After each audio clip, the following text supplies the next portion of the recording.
నువ్వు ఎంత దీవించబడి నువ్వెంత మంచిగా ఉండి నువ్వెంత నీ సేవ కూడా అలా ఉన్నా కూడా నీ వేర్లు దేవునితో నీకున్న సంబంధము, దేవునితో నీకున్న సహవాసం వేరు కనబడదు. నీ రహస్య జీవితము, నీ సీక్రెట్ లైఫ్ దేవునితో బలముగా లోతుగా ఉంటే తప్ప పైన కనిపించేది ప్రొటెక్ట్ చేయబడదు. ఉన్నదంతా భద్రపరచబడాలి అని అంటే నీ వేరు లోతుగా ఉండాలి, బలముగా ఉండాలి. Your roots should be strong. Your roots should be deep inside.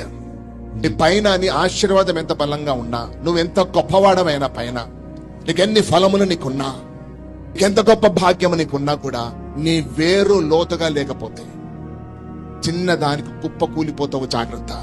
వేరు కనబడదు అని అంటే దేవునితో సహవాసం, నీ ప్రార్థన జీవితం, నీ వాక్య ధ్యానము, నువ్వు ఏకాంతంగా దేవుని సన్నిధిలో గడిపేది బలముగా ఉన్నదా లోతుగా ఉన్నదా చూసుకోండి. మనుషులకు కనబడదు, వేరు కనబడదు కదా.